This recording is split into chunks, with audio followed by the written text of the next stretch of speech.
चलिए देखिए बच्चों, अगर आप लोग 12th एमपी बोर्ड के हैं और आज अगर आपने इकोनॉमिक्स अर्थशास्त्र का एग्ज़ाम दिया है तो मैं आपके लिए कुछ ऑब्जेक्टिव क्वेश्चन के सॉल्व आंसर लेकर आई हूँ। तो आप इन्हें मैच कर लेना कि आप लोगों ने कितने सही किए हैं। तो चलो स्टार्ट करते हैं। पहला क्वेश्चन है आपका, कुल उपयोगिता जब स्थिर होती है तब सीमांत उपयोगिता होती है शून्य। इसका आंसर होगा शून्य। सेकंड, एक फर्म का उत्पादन फलन है तो एक फर्म का उत्पादन फलन होगा आगतों एवं निगतों में संबंध। तीसरा क्वेश्चन है, भारत में वित्तीय वर्ष की अवधि है तो भारत में वित्तीय वर्ष की अवधि होती है 1 अप्रैल से 31 मार्च तक। अगला क्वेश्चन, सीमांत उपभोग प्रवृत्ति है तो इसका हो जाएगा delta C upon delta Y. Fifth question है, कीमत स्वीकारक व्यवहार किस प्रतियोगिता की विशेषता है तो ये अपूर्ण प्रतियोगिता की पूर्ण प्रतियोगिता की, ये पूर्ण प्रतियोगिता की विशेषता है। आधुनिक अर्थशास्त्र के जनक के रूप में कहा जाता है तो आधुनिक अर्थशास्त्र के जनक के रूप में एडम स्मिथ को कहा जाता है।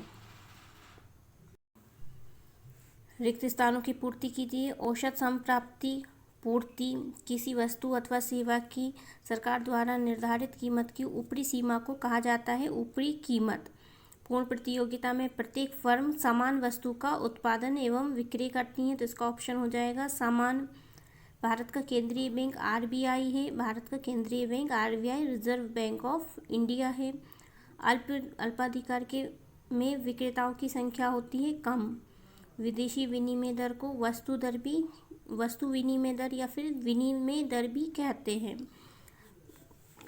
वस्तु विनिमय दर, विदेशी विनिमय दर को विनिमय दर भी कहते हैं। संतुलित बजट में आय व्यय की राशि बराबर होती है। चलिए अब सत्य असत्य। अवसर लागत को आर्थिक लागत भी कहा जाता है। असत्य, वस्तु एवं सेवा कर एक राष्ट्र एक कर एवं एक बाजार की अवधारणा पर आधारित होते हैं तो हाँ ये सत्य है।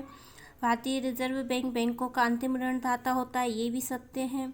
यदि किसी कीमत पर बाजार मांग से अधिक है तो उस कीमत पर बाजार अधिमांग कहलाती है तो ये असत्य है। तो अधिमान वर्ग एक दूसरे को काटते हैं, असत्य है। बाजार मांग वक्र औसत संप्राप्ति वक्र है तो हाँ ये सत्य है। अगला देखिए, जोड़ियाँ मिलाइए, सही जोड़िए। आप लोग ये सब मिला लेना कि कितना सही करके आए हों। तो जोड़ी पहली, स्थापन्य वस्तुएं तो स्थापन्य वस्तुओं में आएगा चाय एवं कॉफ़ी, इसका हो जाएगा बी चाय व कॉफ़ी। पूरक वस्तुओं का हो जाएगा सी कार एवं पेट्रोल। मूल्यह्रास का हो जाएगा ई प्रतिस्थापन व्यय। अंतिम वस्तुओं का हो जाएगा डी भौतिक पूंजी स्टॉक। का आय विशेषण, इसका हो जाएगा अल्पकालीन। और निवेश, इसका हो जाएगा अंतिम उपभोक्ता। ये देखिए मैंने यहाँ पर लिख रखे हैं नंबर, तो इन नंबर से मैच कर लेना कि कितना सही करके आए हो। अब देखते हैं, एक वाक्य में उत्तर दीजिए। विश्व बैंक की स्थापना कब हुई थी तो विश्व बैंक की स्थापना हुई थी 1946 में। किसी वस्तु की मांग एवं कीमत में किस प्रकार का संबंध होता है तो इसमें होता है साम्य संबंध। अवसर लागत क्या है तो अवसर लागत की डेफिनेशन में है तो आप देख लेना किस तरीके से लिख के आए हो। तो मैंने इसकी डेफिनेशन लिख दी है। साधन विशेष की वैकल्पिक प्रयोग के अवसर के त्याग को ही अवसर लागत कहते हैं। श्रम बाजार में मजदूरी दर का निर्धारण कैसे होता है तो इसमें मांग से होता है। श्रम बाजार में मजदूरी दर का निर्धारण मांग के द्वारा होता है। समष्टि अर्थशास्त्र में कितने प्रमुख क्षेत्र हैं तो समष्टि अर्थशास्त्र में 4 प्रमुख क्षेत्र हैं। प्रत्यक्ष कर में कौन सा कर शामिल होता है तो प्रत्यक्ष कर में आय कर शामिल होता है, वस्तु कर भी होता है। तो ये प्रत्यक्ष कर की जो डेफिनेशन थी उसके एग्जाम्पल करे होंगे आप याद तुम लोगों ने, तो देख लेना क्या लिख कर आए हो, आय कर लिख कर आए हो या वस्तु कर। प्रभावपूर्ण मांग समग्र मांग की अवधारणा किसने दी थी तो ये अवधारणा दी थी कीन्स ने। ये देखो मैच कर लेना इन्हें। इसके बाद ये इस तरीके का आज 12th का एमपी बोर्ड का इकोनॉमिक्स सन 2022 का पेपर।